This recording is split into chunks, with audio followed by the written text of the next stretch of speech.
雷定国一世英雄，可惜不识时务啊！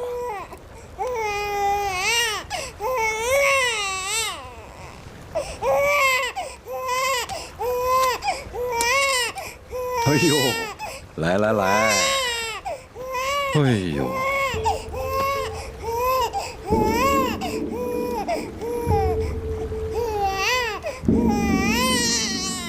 嗯？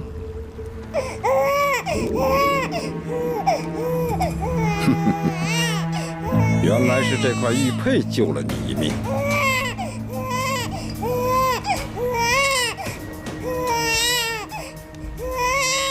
你父王斩杀我数员上将，现在我就用你来祭奠他们的亡灵。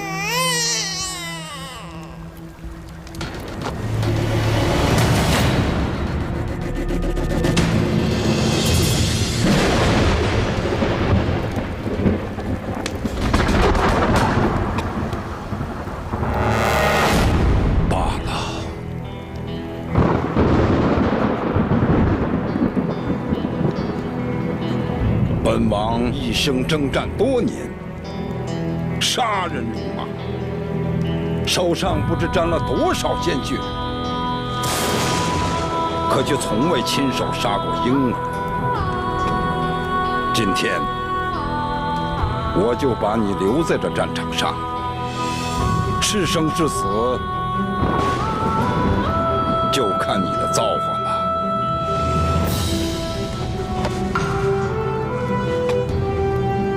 哈哈哈哈哈！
相公，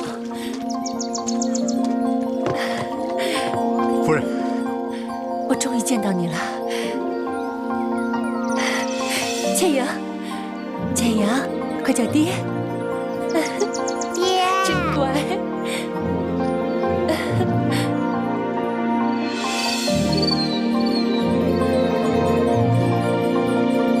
这就是明珠古道。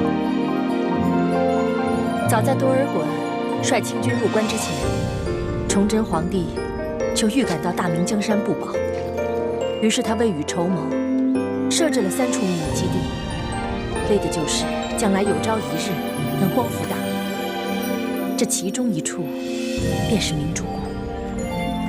许多不肯归顺大清的高人骑士，全都隐居在此。果然是一处世外桃源。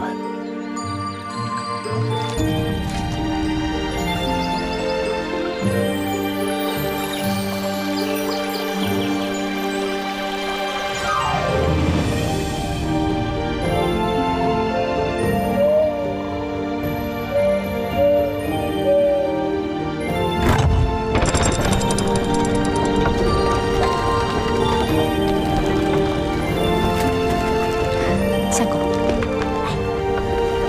来，来。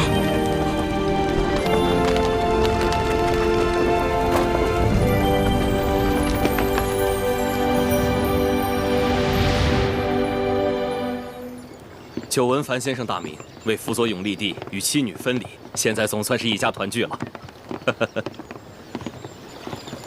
请。相公，这些都是咱们大明最后的精英，待入谷之后，我再一一为你详细介绍。来，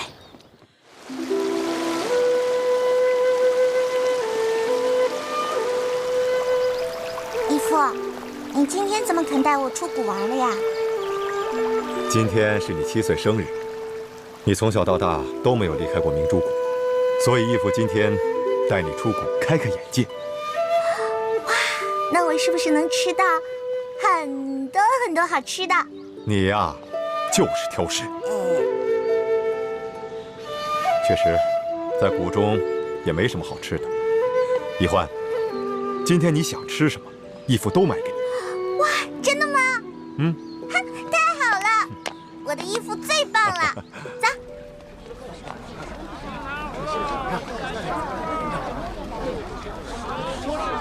好，请问，到底发生什么事了？平西王呀贴了告示，说是今日53刻，要当众绞死前朝最后一个皇帝朱由榔。朱由榔，不是逃到缅甸去了吗？缅甸王哪里敢得罪大清的皇帝和吴三桂呀？最后还是把他和他那些文武百官都送给了吴三桂。这要是遇到了改朝换代，这皇帝的命比我们这些老百姓还惨啊！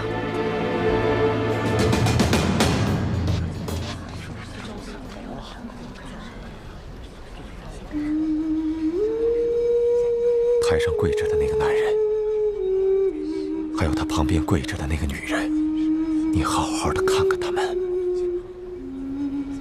记住他们的样子，永远都不要忘记。他们是谁啊？我为什么要记住他们的样子，永远不忘？先别问为什么，听义父说，好好看看他们。这是你第一次看见他们，也是最后一次看见他们了。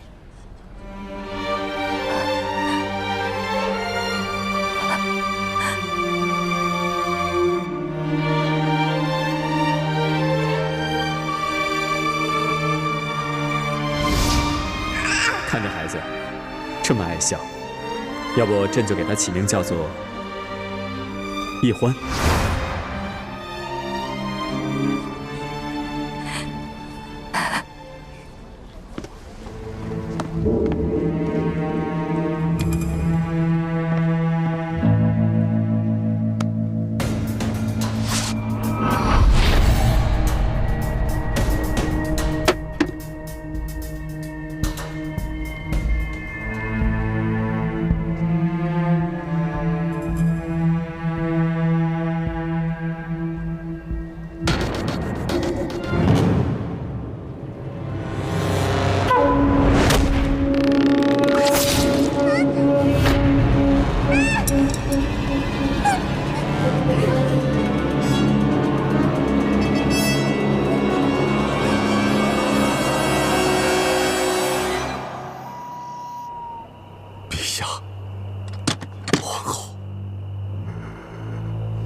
范神医，你没事吧？你是晋王？他们在哪？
平身。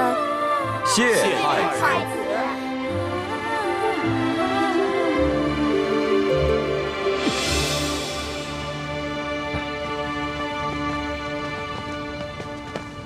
如今顺治已经驾崩，他的第三子爱新觉罗玄烨继位，改年号为康熙。康熙只不过是一个8岁小儿，朝政实际都掌握在4位辅政大臣手中。这4位辅政大臣，他们分势而立，互相内斗，而吴三桂又与他们分庭抗礼，所以，我们将来还是有机会能够找到复国的契机的。希望各位都不要气馁。那我就宣布一个先帝遗诏，为太子跟我女儿奕欢定亲。以后我大明皇室的血脉，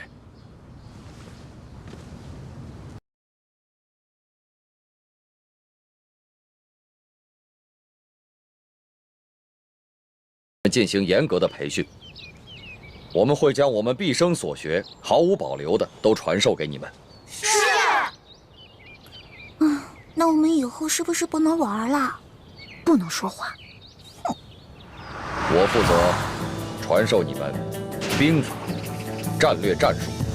我来教授你们各项技能和各种兵器。我负责教你们医术，还有读古之术。我负责教你们4书5经、琴棋书画乃至天文地理。我就负责教会你们易容变声、缩骨异形等各种技艺。我将教你们暗器功夫，以及破解制造各种机关。啊，这么多课程还没学我就晕了。一欢妹妹，你我可是大明最后的希望，我们要加倍努力，给所有的兄弟姐妹们做个榜样。你可再也不能像以前那样贪吃贪玩、偷懒耍滑头了。要你管，你凭什么管我？你是我未来的媳妇，我就有权管你。呸！我长大了才不会嫁给你这么没趣的家伙呢。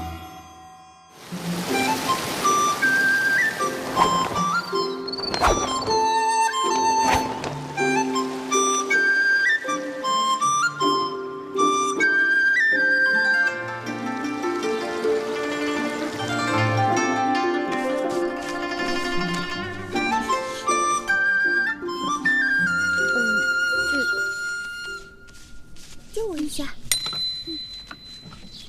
画的真好看，你这么快的画？吴师傅，这是我做的。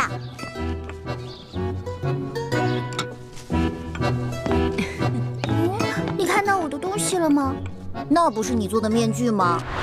吴师傅，这张面具是我做的，被奕欢偷偷拿了。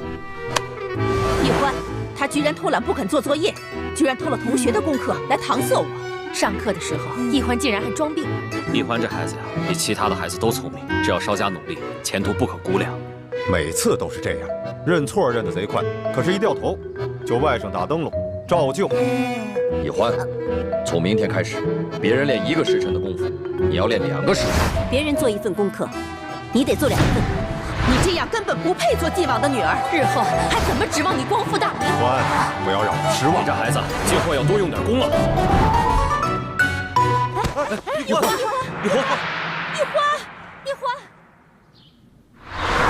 花儿的病有起色吗？花儿这孩子，打从刚出生就掉落在了地上，又在雨水里浸泡了1天，所以才落下了头疼的印记。我已经想尽了办法，只能延缓他的痛苦，却不能根治。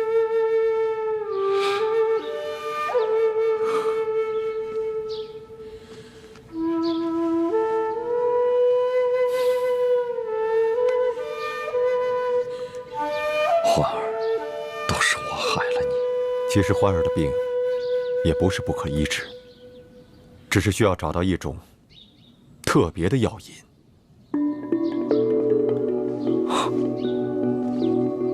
什么药引？我师父说过，世间的医。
时辰之后才可以休息。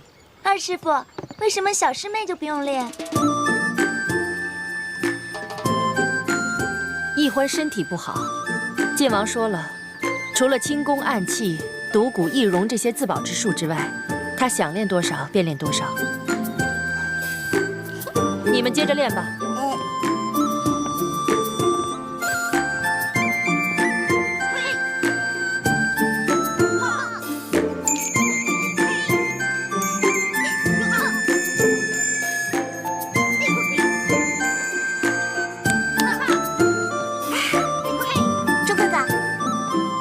你别捣乱，雪姐姐，把你的手往前伸一点。姐姐你好棒啊！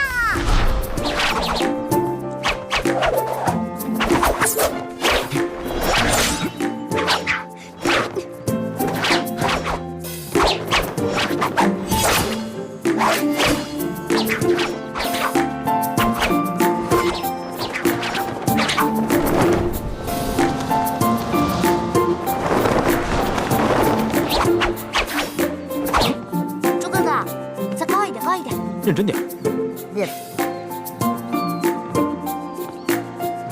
哎，樊姐姐这样不错，非常标准。干嘛呀，叶哥哥？你想刺死我啊？我跟你说话呢。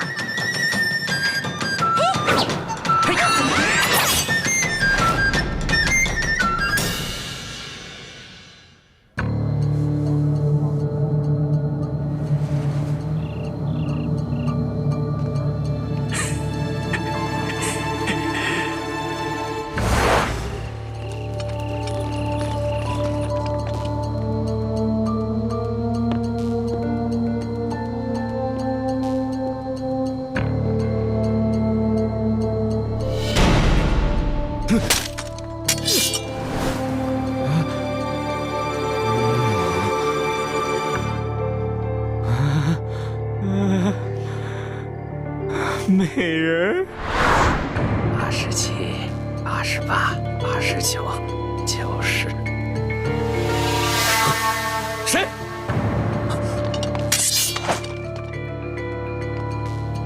知府大人，我等你很久了。我这银库有9道机关，你是怎么进来的？你这9道机关在我眼中简直犹如儿戏。至于我是谁，这不重要。重要的是，你的银库当中放了这么多朝廷调拨的河堤工程款，你却贪污克扣，不肯发给那些累死累活的民夫。这牛头山的山匪一定是怕了咱们啊！这山寨都不要了，都逃跑了。可我总觉得心里不踏实，会不会他们跟咱们玩空城计啊？哎，报告将军，粮草库失火。什么？粮草库有重兵把守，怎么会失火？小的也不知道，火势太大，咱们根本控制不住，请将军速速回营增援。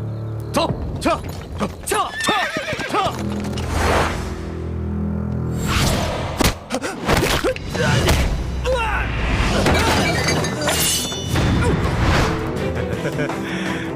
美人，把最新的军事装备图册交给我吧。好，没问题。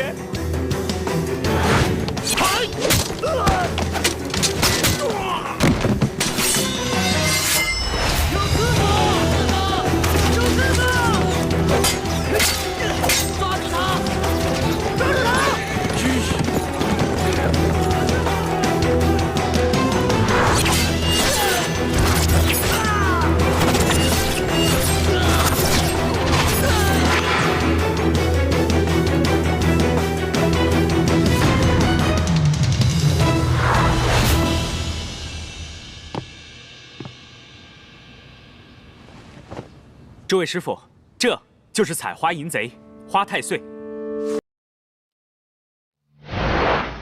这是大清工匠设计的最新军事装备图册。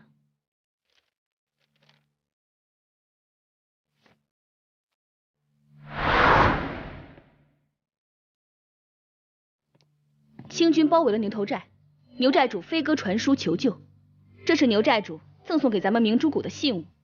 牛寨主说了，从此以后愿听从我们明珠谷的号令。好了，现在到你这个大师兄了。诸位师傅，徒儿身为大师兄，理应给师弟师妹们做好表率，所以这次特意完成了2份作业。哦，这第1份便是诛杀川南恶霸南霸天。第2呢？这第2份作业便是惩罚同州知府徐国庆。义父，这徐国庆虽然克扣了朝廷的工程款，但罪不至死。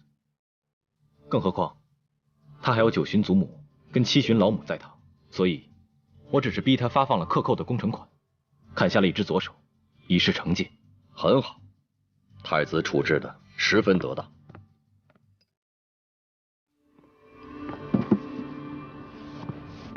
孩子们，你们都通过了各项考核，可以出师了。接下来，我会有非常重要的任务要交给你们。哎，易欢呢？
这是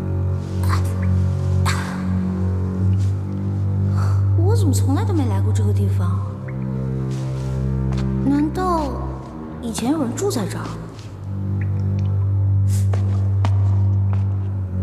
这缸里是什么？打开看看。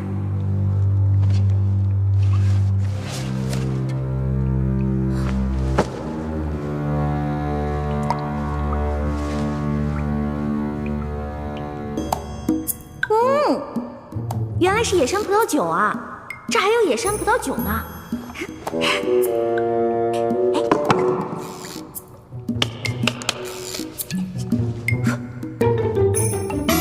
我回来了。你跑哪儿去了？大伙都快急死了。有什么可着急的？我都这么大个人了，能出什么事儿啊？爹，你就知道游山玩水，不务正业，你知道吗？你的师哥师姐们都已经通过考核，可以出师了。真的？恭喜各位师哥师姐了。薛姐姐，那你到江湖可什么事儿都得分享妹妹一份，好吃的好喝的都得给我留着，知道吗？没问题。就你那三脚猫的功夫，跟着你师哥师姐们，还不是拖累他们？才不会呢！你也太小气了吧！师哥师姐才不会呢，他们会有福同享，有难独当的，是不是？大不了，他们打劫我站岗，他们吃肉我喝汤嘛。就知道油嘴滑舌，懒得理你。马上跟我回去，过一个时辰，面壁思过。贵就贵。走了。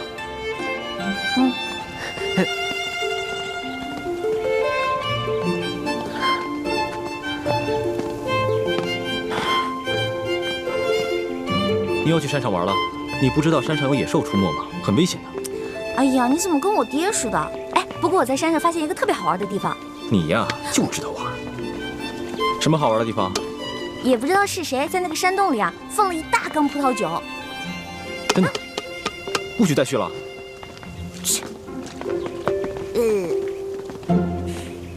徒儿参见各位师傅。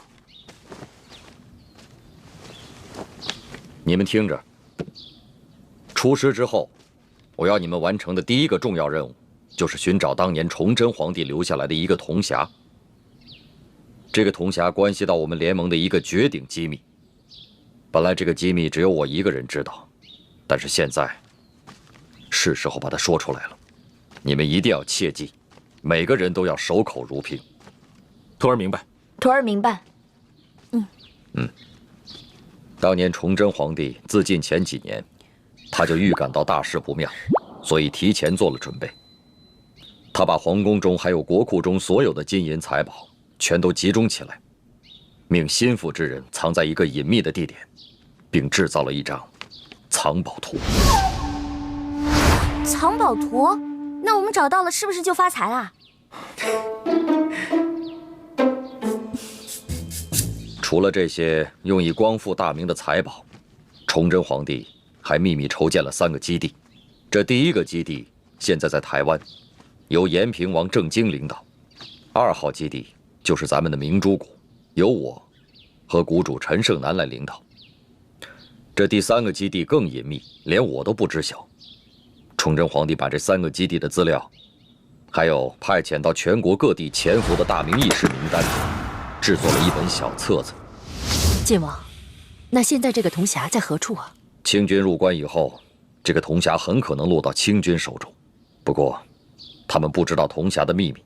当年崇祯皇帝集结了大明王朝所有能工巧匠，为这个铜匣制造了3道机关。要想打开铜匣，必须有3把金钥匙同时插入，方能打开。如果金钥匙不齐全，想要强行打开铜匣，就会触动铜匣的机关，那么藏宝图和名册将会被损毁。那这3把金钥匙，这3号金钥匙上面有翡翠饰物，是在台湾延平王郑经手中。这第2号金钥匙上有玛瑙饰物，本来是张献忠所得，后来落到了我的手上。这第1号金钥匙上有白玉饰物，当年由永历帝亲藏。当年我父皇被吴三桂所弑，那1号金钥匙应该落在了吴三桂的手中，只是不知道是否交给了清廷。此番你们出谷有2项重要任务：第一是想尽一切办法找到铜匣和金钥匙；第2就是联系天下义士，挑起鳌拜跟康熙之间的矛盾，引发清廷内乱。请师傅们放心，徒儿一定尽最大努力，将2项任务一一完成。好，此番你们出谷行动，一切都听太子调遣。太子，你就不要再用真实身份朱慈轩，而是用化名李建清。大家也不要叫他太子，而称他为大师兄，明白吗？记住了，记住了。 2项任务都要先去京城，你们回去收拾一下，明天一早就出发。去京城啊？太好了！从小到大我就知道京城是全国最繁华的地方，带我去吧。你不能去。为什么？你平时不学无术，吊儿郎当的，武功暗器、奇门八卦、18般武艺，样样稀松，所以你继续留下来，跟你的师弟师妹们继续学习练功。这不公平！哎呀，爹，你就让我去吧，我在谷里闷得快要烦死了。我跟朱哥哥、学姐姐一起完成任务，行不行啊？是啊，大师傅，您就让一欢跟我们一起去吧。是啊，让一欢一起去吧。大师傅，就让小师妹跟我一起走吧。爹，太子，你是这次行动的总负责，那么一欢是留在谷中，还是跟你们出去一同执行任务，都由你来决定。朱哥哥，从小到大你最疼我，是不是？你肯定会同意我去的，是不是？啊？欢妹，此番我们出谷要执行的2项任务都事关重大，我要对全局负责，更要对你的安危负责。所以啊，你就乖乖留在谷中，继续游山玩水，逍遥快活吧。等我回来，给你带好吃的。爹及诸位师傅在上，一欢历来胸无大志，唯愿吃遍天下美食，穿遍天下美衣，还有找齐珍贵药材，配出冰肌血肤养颜膏，治好倩影姐姐的脸。还望诸位师长原谅一欢违禁出谷，待实现3大愿望之后，一欢再回国，父亲请战。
常常夸耀这个机关有多难多难，还不是被我2、3下就搞定了？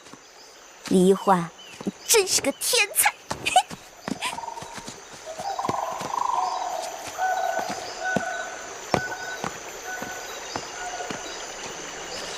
范先生，你立刻飞鸽传书给太子他们，告诉他们，一欢已经出谷，让他们务必保护好一欢。既然晋王担心公主的安全，为何还要故意简化机关，放她出谷呢？唉，晋王，7年前，当时我逼不得已，就自作主张，就把公主跟你儿子给调包了。7年前，我亲手射杀的女儿，竟然是我大明朝最后一个公主。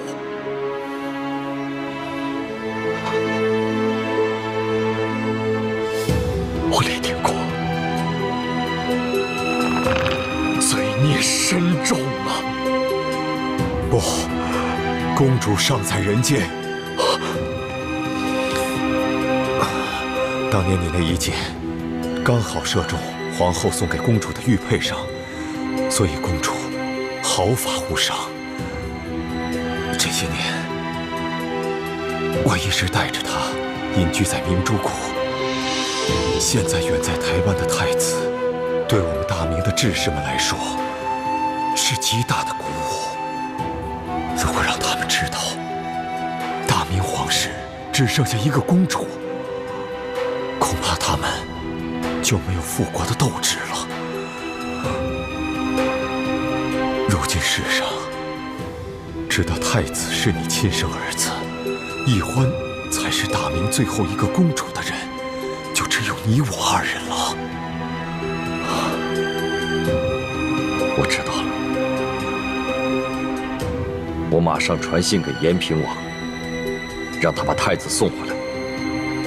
就说先帝留下遗诏，让太子跟我女儿一欢定亲，这样他们所生的子女也算是大明皇室血脉，我们也算对得起先帝了。好，这安排甚好。一欢是先帝留下的唯一血脉，只可惜他生性懒惰，又贪图享乐。若一味保护，不让他历练，先帝在九泉之下也不会瞑目的。晋王真是用心良苦，但愿他此次京城之行能有所长进。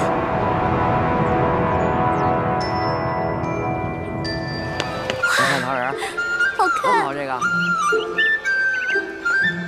哎，卖鸟嘞！哎，您看我这鸟。鸟儿应该自由的飞翔，不应该在笼子里。哎，您干嘛？对不起啊。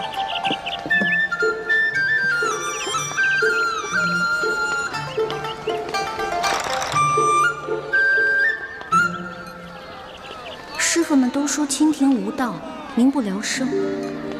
可为什么京城又如此繁华呢？难道是师傅们久未出国，已经不知道这个世界变了吗？让开，让开，让开，让开，让。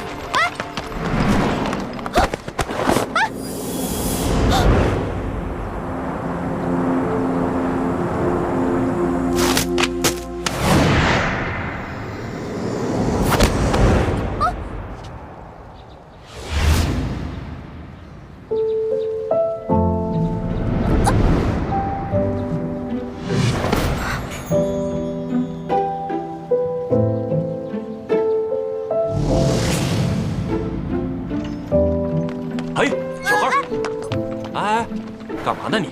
啊？对不起啊。不妨事。是，少爷。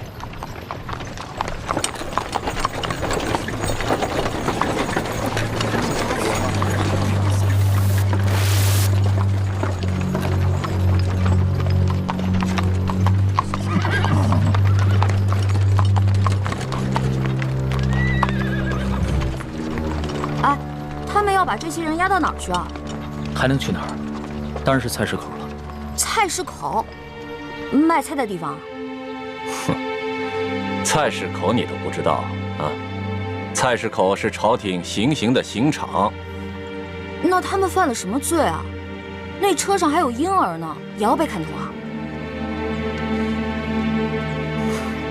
哎，他们可是前明的余孽，口口声声要光复大明，这都是特等的大罪，是要诛九族的。当今皇上这么残暴，诛九族，怪不得这些人要光复大明。我说臭小子，你胡说什么呢？啊，你信不信我？哎，这位小兄弟，不过随便说说，不妨事。是。小兄弟，听你的口音，不像是京城人吧？第一次来。来京探亲访友的？算是吧。主要我想看看紫禁城长什么样，再吃点京城的美食。如果有机会能看到皇上长什么样就好了。要瞧紫禁城容易啊，远远的看一眼也就是了。要是京城的特色美食，京城第一酒楼一定能包你满意。但是皇上身居大内，可不是你想瞧就能瞧见的。瞧不见就算了呗，我也只是好奇而已。哎，你们说那暴君是不是长得青面獠牙，极其恐怖啊？你胡说什么呢？啊，你又没见过皇上，凭什么说皇上长得青面獠牙？还诅咒说皇上是什么暴君？你找死啊！本来就是，我虽然没看见过皇上，可他动不动就株连九族，连生下的婴儿都不放过，不是暴君是什么呀？你要再敢胡说，我就把你……可我听说，当今圣上年少，虽然早已亲政，可朝政依然把持在辅政大臣鳌拜的手中。你说的暴政，可不关康熙皇帝的事儿啊。你说的这些啊，我都听不懂，但我只知道，皇上贵为天子，就要为老百姓负责，既已亲政，还让鳌拜为所欲为。我看啊，他不是暴君，那也是个昏君。你要再敢胡说，我立刻……说的对。朕由朝政把持在他人手中，不是暴君，也是昏君。瞧他那把扇子很是名贵，我还是不要招惹这种人为妙。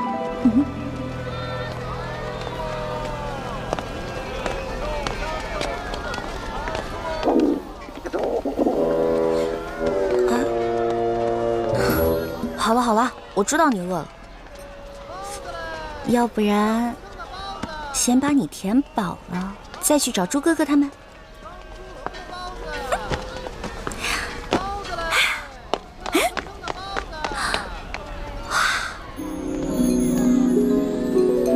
这难道就是刚才那位富家少爷说的京城第一酒楼？那全京城最好吃的东西，肯定就在里面了。您慢走啊！哎呦，客官，您里边请。您请。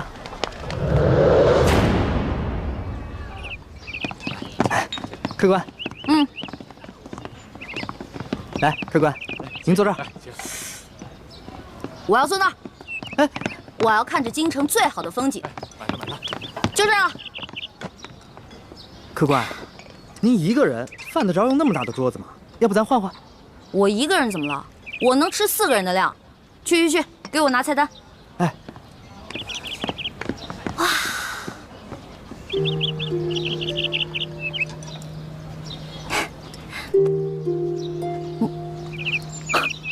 好巧，又见面了。原来是你啊！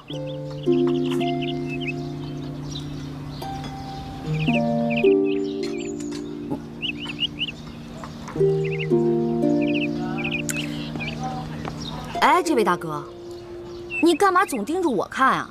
我脸上长花了。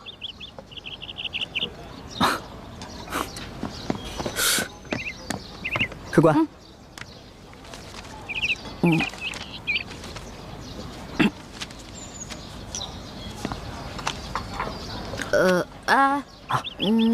他桌子上的菜给我来一模一样的。客官，那桌还有客人没来，您点那么多，一个人吃得完吗？哎，你管那么多干嘛呀？我让你去给我做，你就赶紧做。哎，等一下，再给我来一壶好酒，我要你们酒楼里最好的酒。好嘞。去吧。哎呀，京城的鸟啊，走你！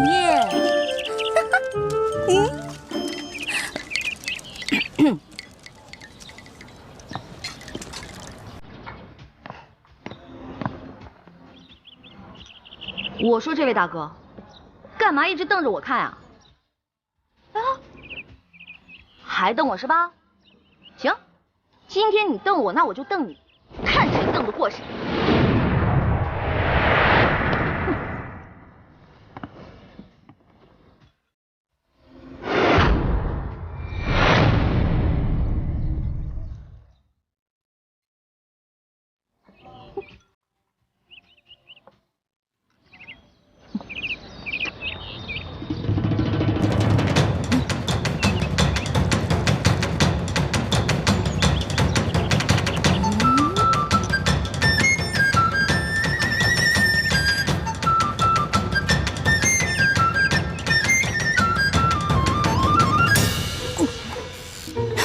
说了啊，看你还敢瞪我！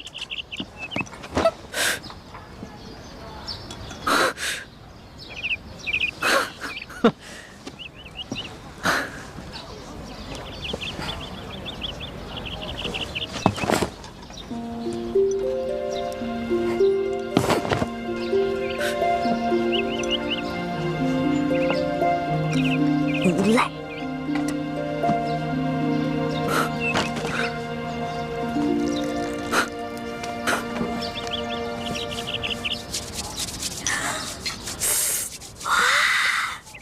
好吃的，先吃哪个？尝尝。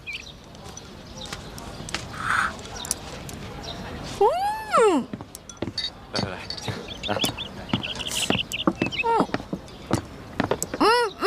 不太够。啥？听说你们京城最好吃的是烤鸭，对吧？去，给我拿一只。客官，您点的这桌菜，足够4、5个壮汉吃了。烤鸭你吃得完吗？什么意思啊？怕我吃不起是不是？我有的是钱。去，给我挑一只肥的啊！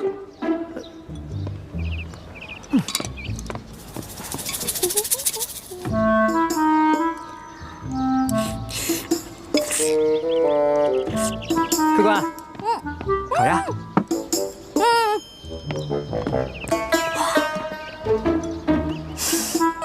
烤鸭。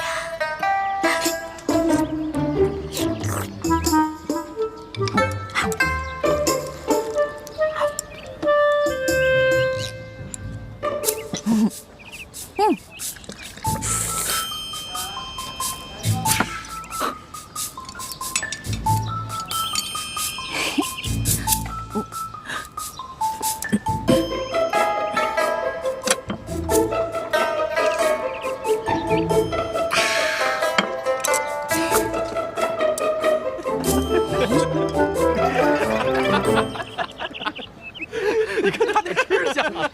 快吃相来！你们看，你看，笑什么呢？就笑你怎么了？长得跟个姑娘似的，吃起饭来跟头牛一样。我花你们家钱了，穿你们家衣服了，吃你们家饭了。看不出来，你不仅食量大，脾气也挺大的呀。今儿我就替你父母好好教训教训你，改给你的臭毛病，不然以后可娶不着媳妇儿。想教训我，小爷请你们吃鸭肉。不。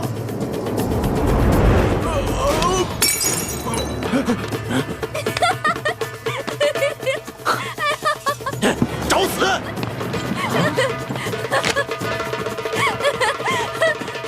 哎，当横是吧？哎，各位，来这京城第一酒楼都是寻开心的，兄台何必跟这位小兄弟过不去呢？你是谁啊？要你多管闲事儿？在下龙三，小二来了。怎么了，几位爷？这样，你给这位客官加几个好菜，再加一壶好酒，都记在我账上。在下替这位小兄弟向你赔个不是。哎，来，几位爷消消气儿，这边请。小二，这些银子够不够？够，用不了这么多。剩下的都赏你了。好，谢谢爷。果然是个富家公子，哼，有钱了不起啊！别以为你替我道歉，我就会感激你。嚯！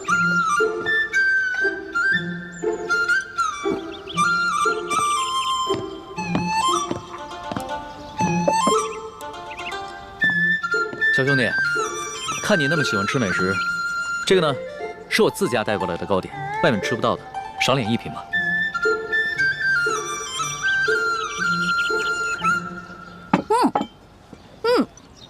这个真好吃，你们家厨子可真厉害。哎，你那个大个子跟班呢？啊，我让他出去办事了。可惜我吃的太多了，这也吃不下了。小二，哎，来了，你帮我把这些全都包上，我要带回去。好，那请先结下账。哦。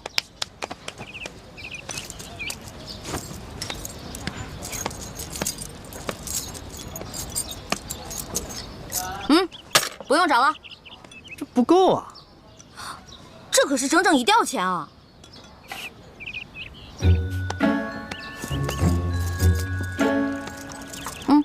拿去。这还差得远呢。这回够了吧？只够个零头。这么多钱只够个零头？你这京城第一酒楼的菜也太贵了吧？这些钱都是我跟我兄弟姐妹1年的利钱呢。这儿可是京城第一酒楼，可不是你们乡下的草棚子小饭馆。你看看咱这桌布，再看看咱们店的陈设，啊！我跟你说，除了皇宫敢用黄色，普天之下没人敢用黄色，唯独本店。为什么？因为本店是先皇特许。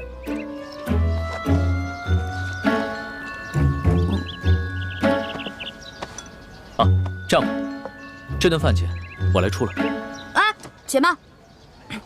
虽然我知道你比我有钱，但是我也知道，无功不受禄。这样吧，我能不能先欠着，等我哥哥来了以后再付给你？可以啊，但是把你刚才掏的那块玉压在本店。带着这块玉赶回客栈，晚上会有别的叔叔接你回明珠谷。义父，你要去哪儿啊？我要跟你在一起。义父要为刚刚被绞死的那几个人收尸。这件事情太危险，你不能跟着我。那些被绞死的人跟咱们有什么关系啊？义父为什么要去给他们收尸？你还小，你不明白。记住，这块玉是你亲娘留给你的最后遗物，也是唯一能证明你身份的信物。你千万不能把它弄丢、弄脏。不行，这是我娘死前留给我的唯一遗物，不能给你。那客官的意思就是要吃霸王餐了。小兄弟，这个京城第一酒楼有个不成文的规矩，礼敬天下身怀绝技的能人异士。所以呢，你要是有什么绝技的话，能露出个1两手，这样的话就可以免了这顿餐费。对，如果你实在没有现银的话，可以露手绝技给大伙儿瞧瞧。那什么样的绝技啊？来，小兄弟，你看到这上面挂的字画了没有？只要你能题一首诗，写一首好字儿，或者是画一幅画，就够格了。不瞒兄台，诗词歌赋、书法绘画，我样样都会，但是可能比不上这上面的墨宝吧。若是小兄弟觉得自己文采稍逊的话，那会不会什么别的？比如某种乐器、舞蹈，或者武功杂艺？没错，乐器嘛，我会好多种，舞蹈、杂艺、18般武艺，我也都会那么一点点。但是绝技，恐怕还谈不上吧。原来客官所学杂而不精啊！哎，人的精力是有限的。这位小兄弟啊，年纪轻轻的就什么都会，已经是很难得的奇才了。这样吧，小兄弟，你就挑你最精湛的技艺来露一手，看看是否合格。若是不够格的话，我来给你做担保，等你找到你哥哥再来结账不迟。好，就听龙少爷的，挑个您最拿手的，来一个给大伙瞧瞧。好，来一个，多谢兄台。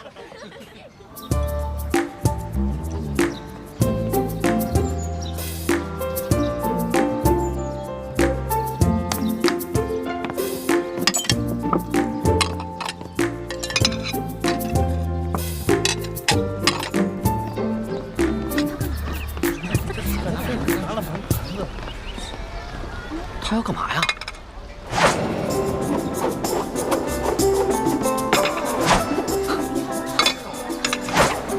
小兄弟，你这手上功夫虽说不上如何，但也算不错。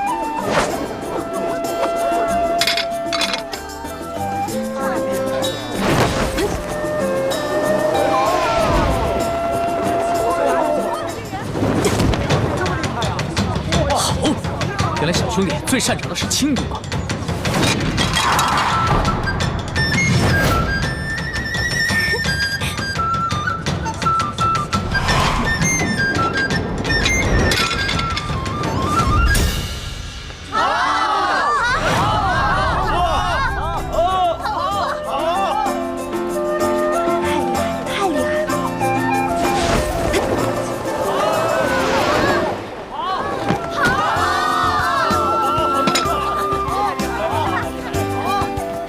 走了吧？当然可以，还请您留下高姓大名，下次再来本店提您名字可以打折。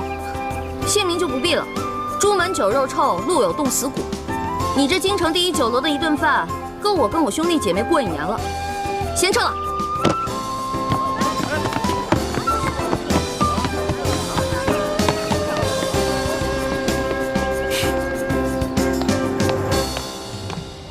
哎呀。没想到来京城的第1顿饭花了我这么多钱，还没找到朱哥哥他们就变成穷光蛋了。要是再找不到朱哥哥的话，那我就要露宿街头了。等会儿那个龙三出来，他往那边走，我们跟过去，然后把他抓了。龙三。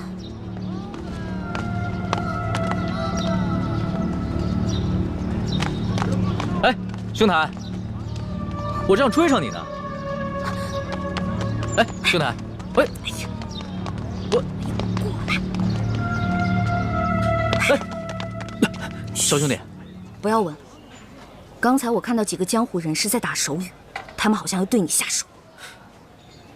不会吧？我平时极少出门，没有什么仇家。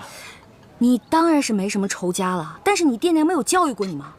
出门财不可外露，估计啊是盯上你的钱了。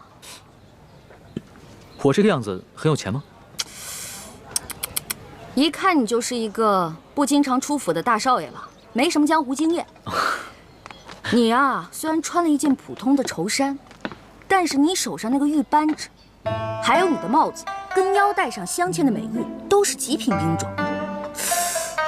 再看看你这把古扇，这扇面是黄庭坚的真迹吧？足以买下这整栋酒楼了。啊，我倒是忘了这些细节了。小兄弟，你真是好眼力啊！哼，其实在下的能力呢，不光是刚刚在楼上说的那些，我对鉴赏古玩玉器也是不在话下。多才多艺，真是多才多艺。哎，不知道小兄弟叫什么名字？我们交个朋友吧。哎，你先别问我叫什么名字，我先问你，那个揪我小辫子，你那个大个子跟班呢？我原来还带了几个跟班，不过都被我派出去办事儿了。我们约好了，在街角转头的那个书画斋门口碰头。哎呀，如果你这样一个人出去的话，估计你也走不到书画斋了。那怎么办啊？这样吧，看在你刚才帮我解围的份上，又请我吃了一碟点心，我来帮你。先帮我开个房间。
意思啊？那就多谢小兄弟了。想不到这天子脚下，北京城内光天化日还有人抢劫绑架，也难怪朝廷会实行严苛的刑罚。亏你还饱读诗书，这什么狗屁道理？推行暴政，我虽然不懂国之大事，但是我也知道，唯有仁政才能治理天下。还愣着干什么呀？赶紧去换衣服呀！哦。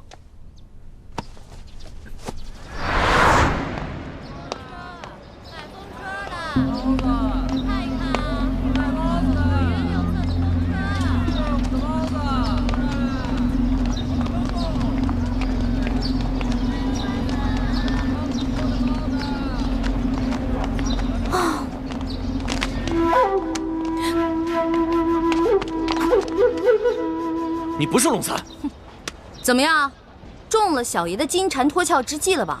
傻了吧？那个龙公子我们跟了好久了，今天就是你坏了我们的好事。所以你们想干嘛呢？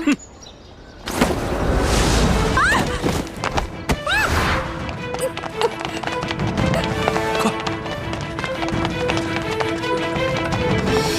完了完了，这下惨了，龙三啊！我不过吃了你一碟点心，却要把一条命赔给你了。你肯定会误会我顺走了你的财物，在背后骂我见利忘义、不讲信用。哎呦，真的是冤枉死我了！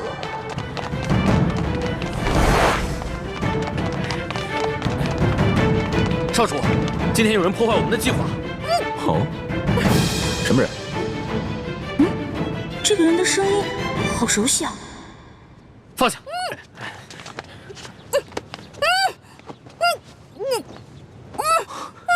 欢妹，怎么是你啊？把绳子解开。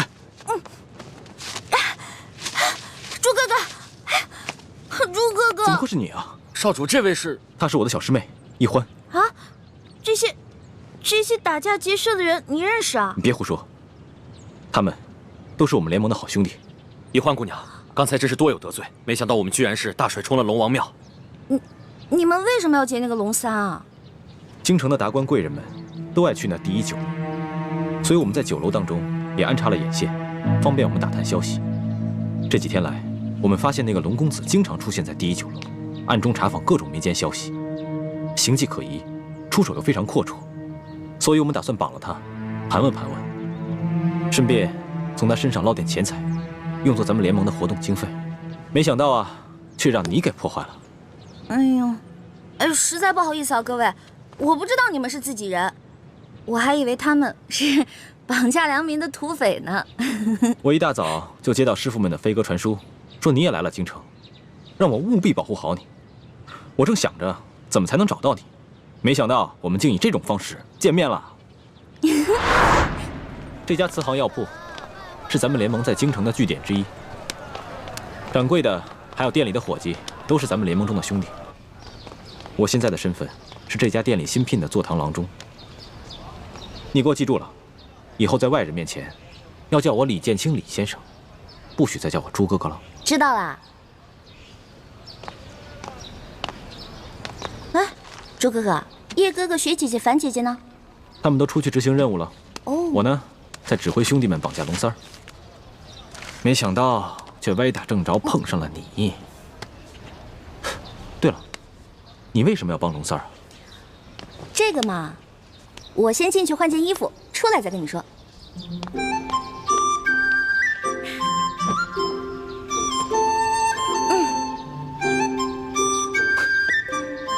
你就因为吃了他一碟点心，就去替他冒这个险？哎，其实说实话，我根本就没想着要去冒险。我本来想着以我的轻功，就算打不过那几个乞丐，也是可以逃跑的。你呀，从小练功就不肯用功，又很少出门，缺乏江湖经验。这次幸亏是遇上了咱们自己的人，不然你现在就……你让我怎么办？咦，朱哥哥，你平时不是很讨厌我的吗？总是嫌我这个嫌我那个的。我要是死了，你不就少一个大麻烦吗？呸！胡说什么呢？一点都不知道忌讳，赶紧呸一个！好，我呸！我什么时候讨厌过你？你是故意气我的是不是？我开玩笑的嘛。行了，朱哥哥，我得出去一趟。不行，不告诉我你去哪儿，别想出这个门。万一出事了怎么办？放心吧，这次我不会再出事儿了。我只是想把这个东西当面还给龙三。这个龙三身份很可疑，你要多留一个心眼。见到他，仔细打探一下他的底细。知道了，朱哥哥，走了。你当心点啊！那个龙三一定是看你有些功夫，所以想故意劫纳你。不过这出手未免也太阔绰了吧？看来来头不小啊。环妹，一有机会要多去宝雅斋看看，看看能不能再碰上他。我现在对龙三也挺好奇的，我想弄清楚他到底是什么人。京城第一酒楼也有我们的眼线，只要他出现，我们就有机会弄清楚他的底细。朱哥哥，你看啊，你跟叶哥哥啊、樊姐姐啊、雪姐姐啊都那么忙，对不对？所以呢，我就不给你们添乱啦。我想去看看紫禁城，我保证绝不给你们添麻烦。等等，回来。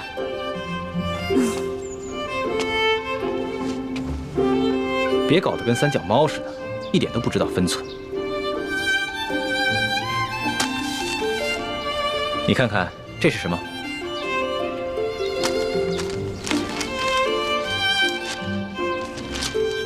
我知道你想去紫禁城，我陪你去。不过在去之前，咱们是不是得熟悉一下京城还有紫禁城的地图啊？这个是午门，午门前面是太和门。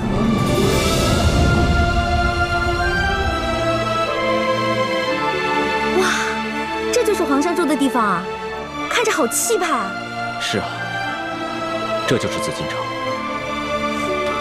这里本该是我的家，可现在却成了别人的家。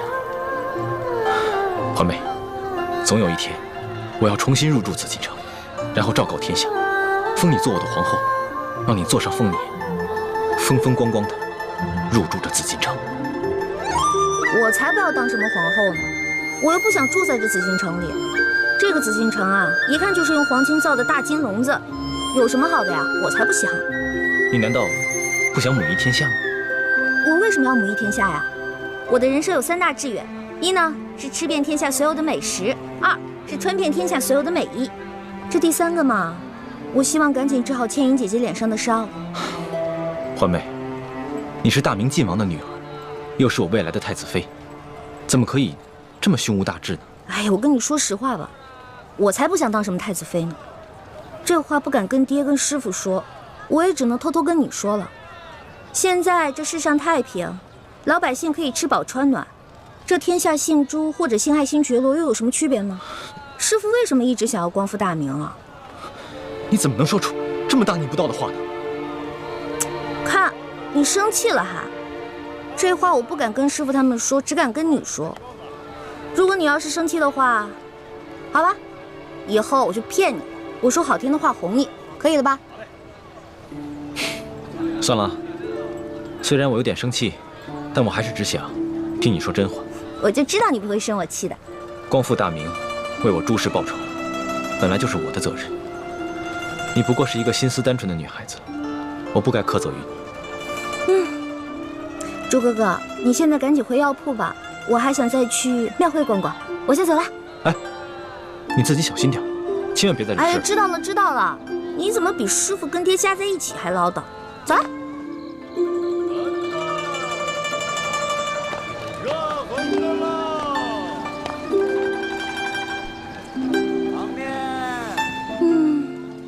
好香啊，好想再进去吃一顿。可惜这天下第一酒楼的菜价真是太贵了，根本吃不起。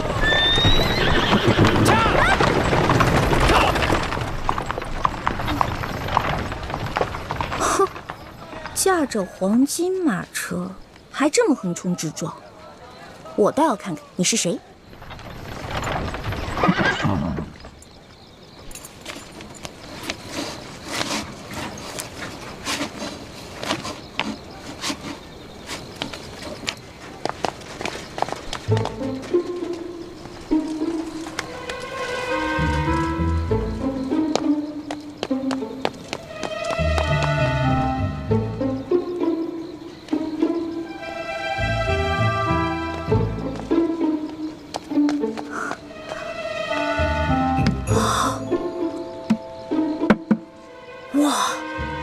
金的呀，这车主也太有钱了吧！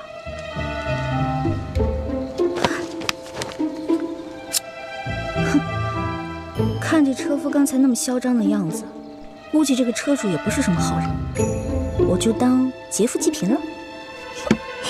中堂大人，这边请。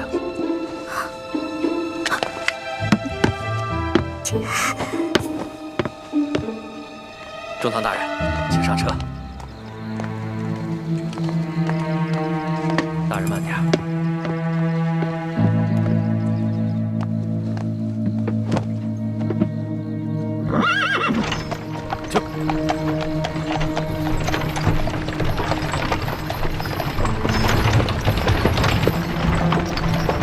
这当今世上，只有4位辅政大臣之一的鳌拜人称中堂。难不成这车上的人是鳌拜？鳌拜权倾天下，怪不得这车这般华贵，行人也都避让不及。想来他们也都认得。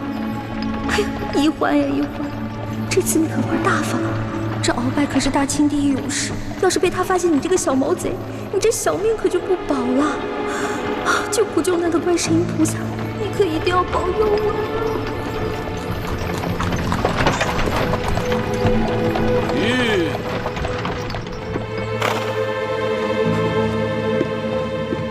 奴才见过中堂大人。公公不必多礼。宫中一切可都好吗？一切尽在中堂大人的掌控之中。皇上好吗？皇上现在每天还是跟一些小伙伴们摔跤玩耍，无心朝政。他那都是故意做给老夫看的吧？当年顺治爷临终托孤的情景，老夫至今难忘啊！只可惜这个小皇帝翅膀眼看着就硬了，有点看我等老臣不顺眼了。其实，皇上还是很念旧情的。帝王天子，有谁是心慈手软、真念旧情的？翅膀硬了，总是要飞的。你还是继续给皇上进补吧，每日1盅大补汤，你一定要看着皇上服下去。奴才明白，奴才一定尽心伺候皇上。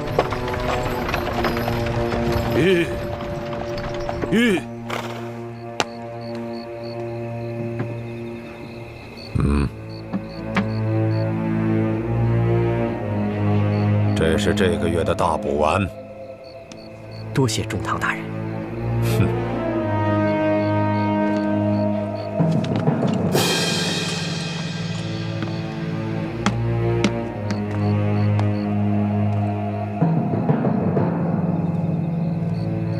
赶紧送公公回宫，公公不便在外久留。奴才遵命。回宫？难道是回紫禁城？我的天哪！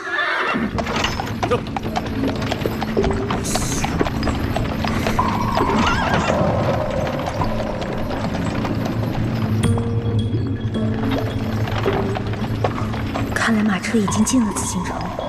今天白天只看了紫禁城外的样子，不知道里面是什么样子。这马车等会儿肯定要出宫回鳌拜府。我是继续躲在马车上等出宫呢，还是找机会留在皇宫啊？啊，好难得有机会进了皇宫，我要是不观光一下就离开，会不会太可惜了？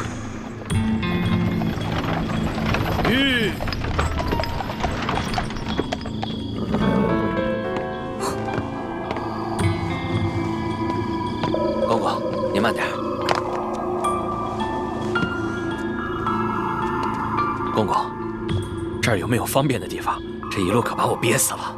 这宫里的路不好找，还是咱家带你去吧。哟，那有劳公公了。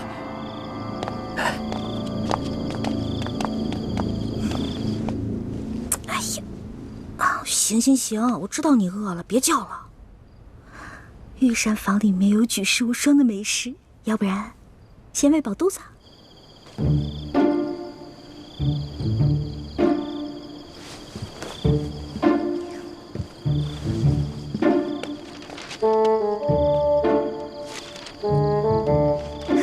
御膳房。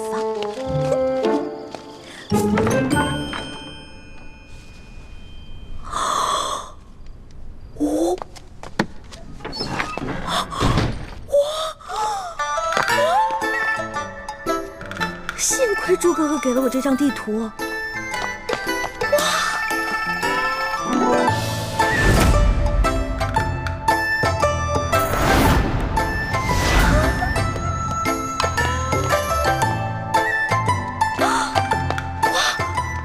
这么多金银财宝，全是真的！上老板的车反而因祸得福了。我得把这些金银盘子全都带走，带到明珠谷给我的姐妹们。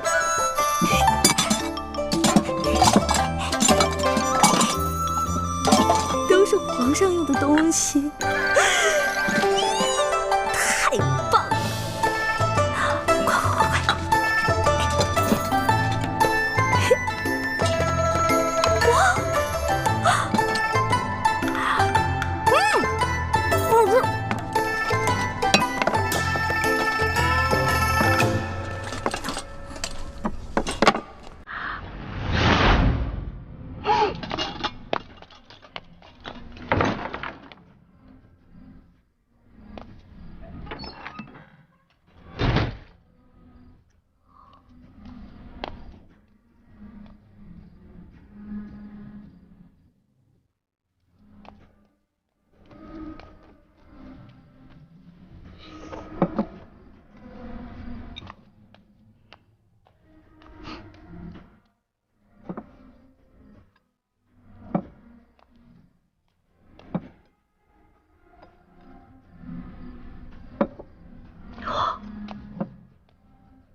行了，你还要都拿走啊？是你啊？谁啊？我跟你不熟，别跟我套近乎啊！哎，是我。哎，是你呀！啊，我记起来了，我记起来了。嘘啊，嘘，我们换个地方说。走。哎，我的东西，我的东西。啊。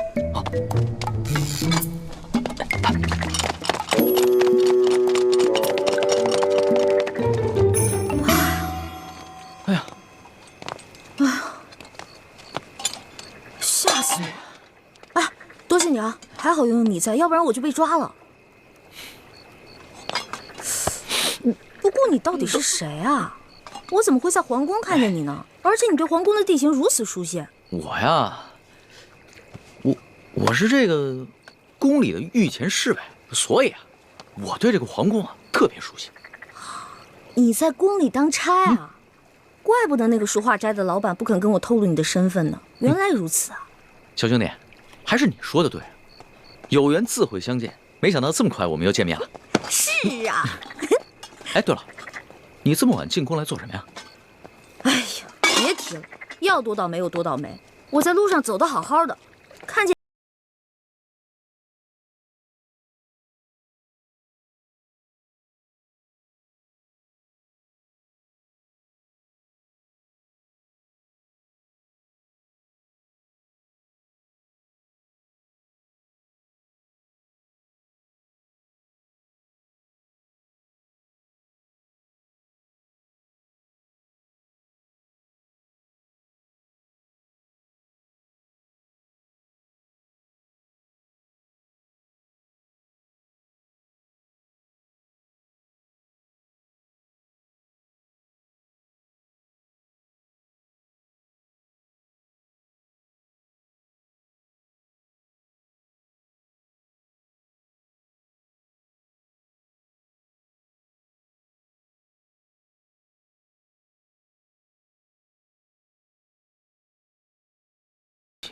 但没有想到他居然如此放肆，胆敢公然勾结内奸，真是不把皇上放在眼里。还是小皇帝无能呗，这拉屎的呀，居然被吃屎的欺负。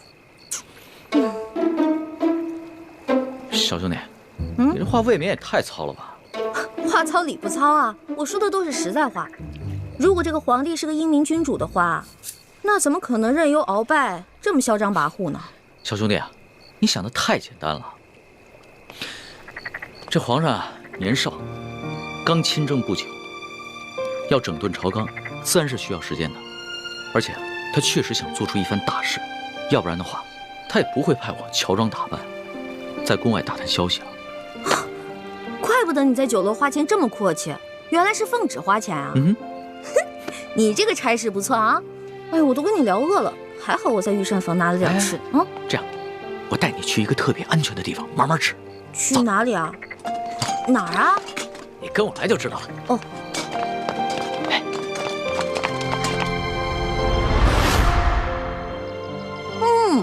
可是这御厨做的就是不一样，不光做的好看，吃着也香哈。那当然，能侍奉皇上的御厨，那都是天下第一的大厨子。哎，你不是说你是皇上的心腹侍卫吗？ 那你是他的御前侍卫，你想吃什么可以找他恩赐啊？那干嘛半夜3更的去御膳房偷吃的？我哪是偷偷去吃啊，我那是光明正大的去吃。你要不是为了掩护你，我哪会被那些相熟的侍卫追得满宫跑啊？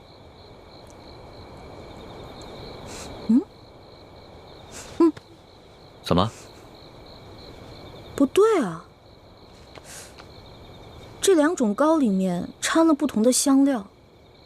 会使人慢性中毒的。中毒？你别开玩笑了，怎么可能呢？这些糕点是皇上最喜欢吃的，而且皇上平时进膳的时候，都是有专门的人用银针试过的，也有专门的人试吃，怎么可能会有毒呢？真的，这里边的香料性热，而这个糕点里面的香料性凉，2种单独食用不会中毒，但是混在一起长期食用就会使人中毒。 并且可以使人心智受损。你没开玩笑啊？干嘛？别动，我来给你把把脉。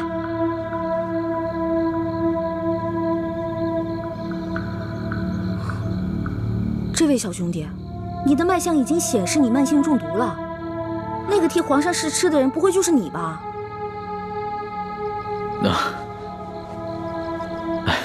实不相瞒。 其实呢，是皇上和我最近都感觉到身体不适，所以呢，特意让我来御膳房求证一下。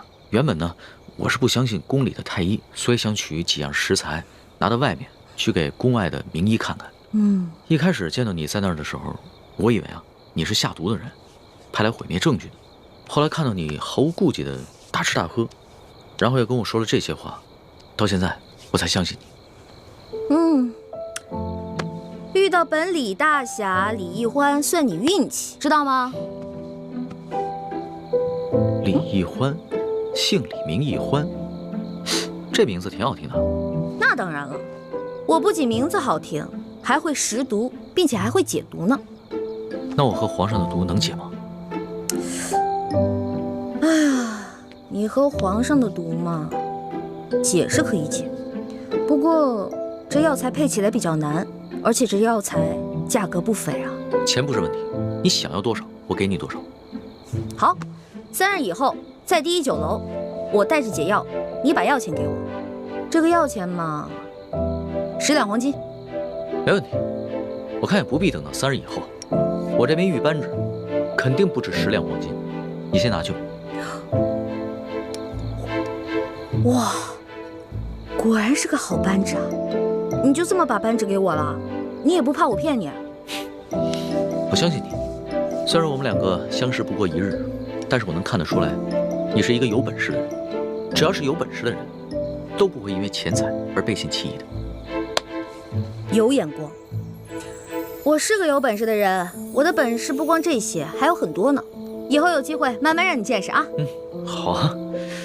不过呢，刚才在御膳房咱们2个交手的时候，我发现你的武功啊，其实比我好不到哪儿去啊。没本事的人才会靠蛮力，像我们这种有本事的人是靠这里，知道吗？再说了，我就是一个江湖小贼，我这点本事也足够了。但是你是御前侍卫啊，那你这3脚猫的功夫怎么当的御前侍卫？哎，你跟我说实话，是不是你投了个好胎，有了个好爹，才让你当上御前侍卫的？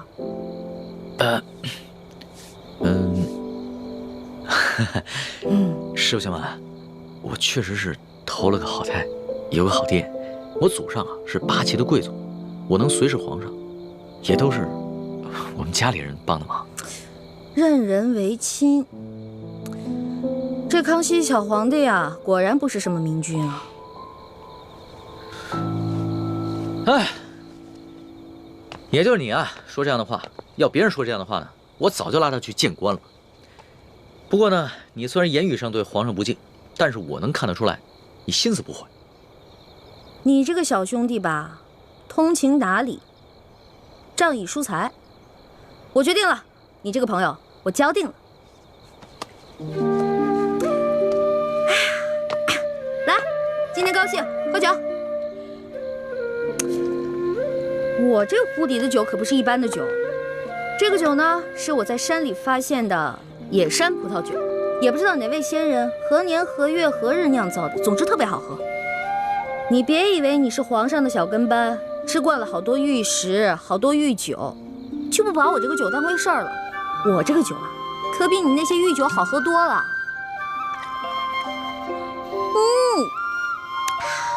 爽，尝尝。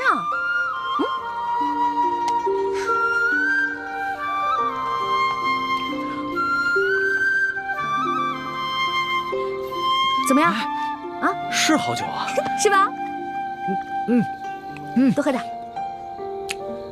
哎，小兄弟，你是哪儿的人啊？为什么要进京啊？我呀，我就是一个江湖游侠。我进京呢，就是来看一看京城有多繁华，吃遍京城的美食。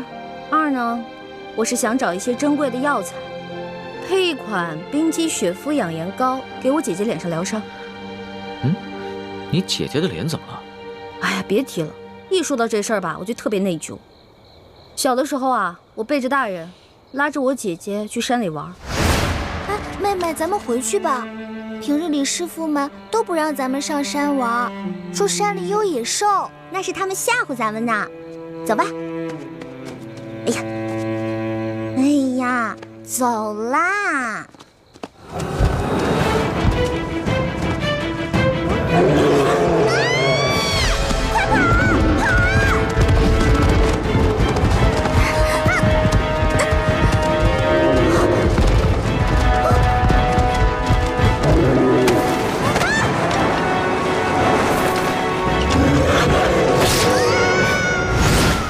所以我姐姐脸上就落下了伤痕。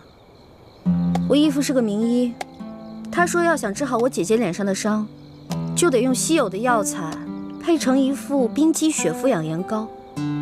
但我们家比较穷，这些药材一直凑不齐，所以我就想啊，什么时候能把我姐姐脸上的伤治好就好了。我姐姐可是个大美人，但就是因为脸上的伤让她变得很自卑，所以我希望我能早日帮他配齐这些药，治好他脸上的伤。所以你刚才不跟着那辆马车出宫，不是为了进御膳房偷吃东西，而是为了找太医院，去找那些能治好你姐姐脸上伤的药。对啊，本来我想先饱吃一顿再去太医院的，没成想。你是个重情重义的人啊，我喜欢你的性子。哎，你多大？我呀，我是顺治12年5月初4生的。5月初4？啊，真的假的呀？真的。太巧了，我也是5月初4。啊，只不过我是顺治11年的，比你大1岁。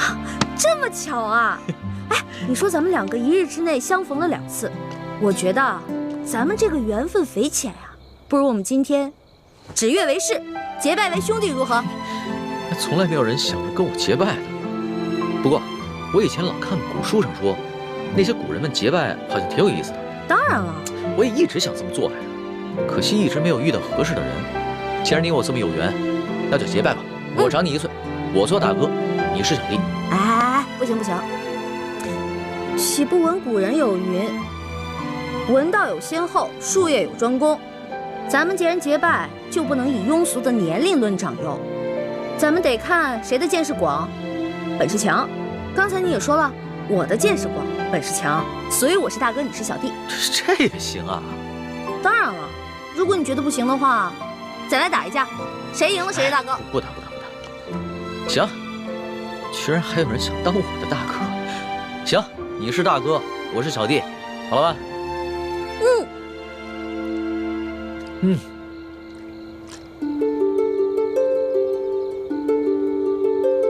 我李易欢，我龙三，今日对着月亮发誓，结为异姓兄弟。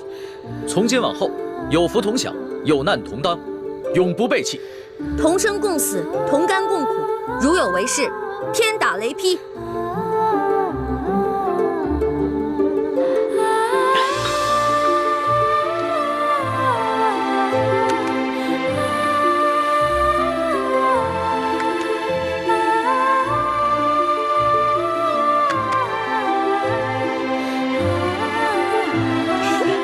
大哥请，小弟请。啊，对了，我们现在都结拜了，以后不能骗你了，要不然会天打雷劈的。大哥，你说什么呢？你可真是个小白兔！我之前说那个解药说要10两黄金，其实只需要10个铜板。我跟你结拜了，所以自然不能骗你了。哦，还有这个玉扳指，还给你吧。我是刚开始看你那么有钱，所以想顺便敲敲你的竹杠。不过现在咱们都结拜了，我就不能再骗你了，我得讲义气啊。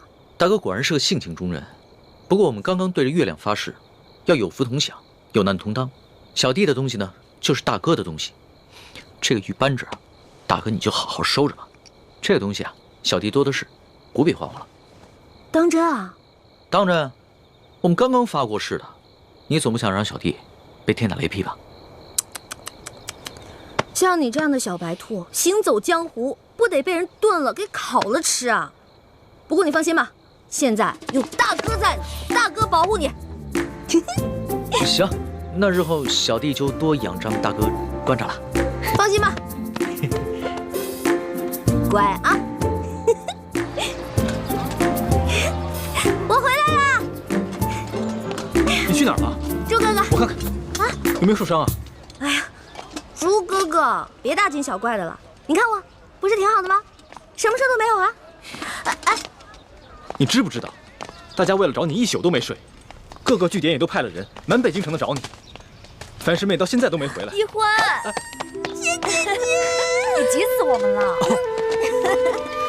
哎呀，对不起嘛，没想到我一夜未归，大家这么兴师动众的。欢妹，你要注意自己的身份。如果你出了事，整个联盟会不惜一切代价去救你。如果因为你牺牲了那么多无辜的性命，你心里过意得去吗？我知道了，猪哥哥，我错了，我下次再也不这样。不过，你们知道我去哪儿了吗？去哪儿了呀？紫禁城。你不是跟我说去庙会了吗？是啊，我事前去的庙会。我去了庙会以后，我还去紫禁城溜达了一圈呢。我不光进去了，你们猜我看到了谁？我碰到了皇上的御前侍卫龙三，我还跟他结拜了呢。啊？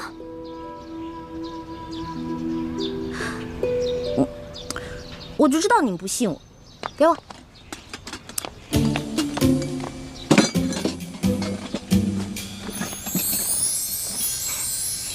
哇，看，没骗你们吧？我不光跟他结拜了，我还成了大哥了呢。他居然认我当大哥，我从小到大都是最小的，没想到我现在成大哥了。原来龙三就是康熙的御前侍卫，是替他在外面打探消息的，怪不得出手那么阔绰。华妹，你要多跟龙三联系，要挑起康熙跟鳌拜的内斗，也许龙三就是一个重要的突破口。没错，你昨晚不是正巧碰见鳌拜勾结内奸吗？这样一来，小皇帝肯定就更加记恨鳌拜了。可是我跟龙三都结拜了，他是我兄弟啊，我们已经发誓了，有福同享，有难同当。我这样做是不是有点不厚道？华妹，情有轻重，义有大小。江湖情义固然重要，但那是小情小义。联盟光复大明，那才是大义。一欢，你要相信咱们这些从小一块长大的兄弟姐妹，可不能被刚认识的人给迷惑了呀。那好吧，我听你们的。皇上头晕的毛病可好些了？略好些了。只是皇祖母，你们都退下吧，和皇后唠些家常。下去。是。